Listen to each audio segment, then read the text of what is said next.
on, ladies and gentlemen, my name is Kevin Jackwitz. This is the Kaged Review, and this is me finally getting into the real reviews for The Walking Dead. I had a lot of stuff to catch up on. I am doing really good as far as recording everything.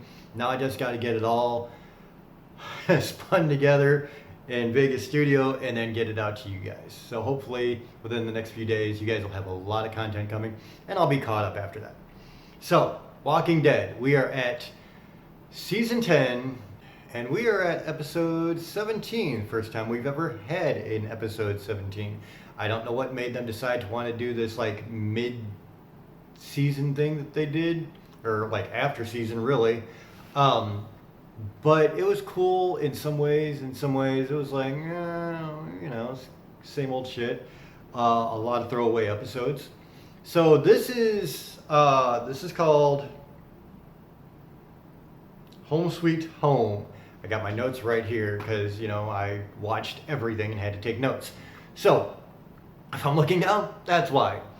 So for this, Maggie runs into Negan and Judith pretty quick, and of course there's that high tension there. Obviously with what Negan did, Maggie is still completely irate with Negan. But after that, you get these other guys, Elijah and Cole, who have been running with Maggie, who she kind of introduces to everybody else there at like Oceanside and Hilltop. I want to say they're at Hilltop, but I'm not entirely positive. Carol has to explain her reasons for releasing Negan from jail and the fact that he was really the one who saved everybody from Hilltop from the Whisperers.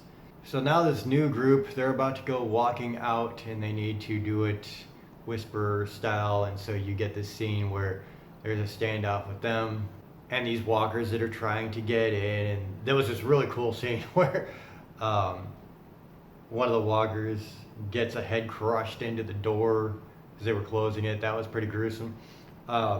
You get this kind of cool scene after that where Maggie and Daryl are talking about her travels, and then of course they have that discussion about Negan. And this is going to be one of those things that they're going to try to build up throughout the rest of this, probably throughout the rest of this series.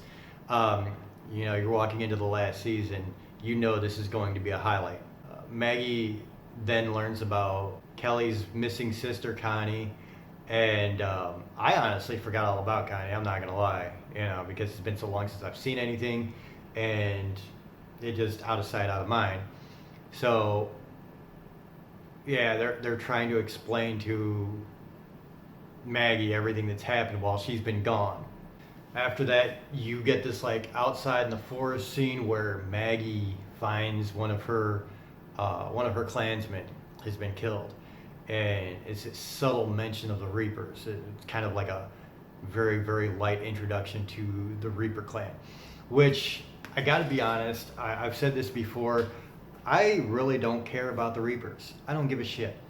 They're not in the comics at all. There's no reason to put them in this series when you have one season left. You've already had like Alexandria against the Saviors, Hilltop against the Whisperers. You don't need faction to faction all the time. Do something different. And this is just like, okay, well, we need a faction, so let's throw in this Reaper group. You don't need it. You have this scene where Kelly and Elijah are out, and Elijah, he takes his mask off, which you really haven't seen him yet, and he's kind of like this like baby-faced black guy. Looks like a gentle giant type, but he's got these fears that he's dealing with when it comes to I forget exactly what it was. I think it was the Reapers, but Kelly was like, this something you just have to deal with. As everybody's walking back, one of Maggie's crew gets shot in the throat.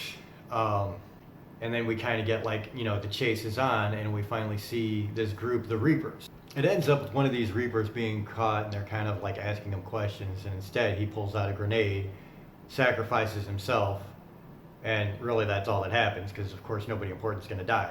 When they get back, there's a discussion between Maggie and Daryl where Maggie tells Daryl that really the only thing that matters right now is restoring Alexandria. And it leaves off with Negan staring at Maggie as she's walking by, and Maggie refuses to look back. And so again, you're building up all that tension that we know is going to be coming out in the next few episodes. Um, Overall, like, basically, this show was to introduce the Reapers, like, to be real. And when you don't care about it, it's not going to have a lot of impact. But I did like the episode. It did have some good moments to it, especially between, of course, Maggie and Daryl and Maggie and Negan. I think that's going to be a highlight of the rest of this series since there's only one season left. I feel like you've got two strong actors in that can really make you feel something as well. Jeffrey Dean Morgan, of course, I talk about him all the time. I forget the name of the lady who plays Maggie, but she's a damn good actress too. So I feel like this has potential. I mean, considering, overall, I have to say I like the episode. I have to say I'll give it like a 6.5 out of 10. And only a 6.5 out of 10 because I think they're dealing with a lot of things that I think should have been left out of the series completely. Like at the end of the day, I feel like some of the things that they're doing, they could have just completely not even bothered with, and it would have been better for it. So that's kind of where I'm at, and that's why I'm giving it the 6.5 out of 10, because you can concentrate on so much more important shit. So that's where I'm at, ladies and gentlemen. Let me know what you think in the comments. If you enjoyed this, hit the like button, subscribe, and share. My name is Kevin Jackowitz, Kaged Nation, out.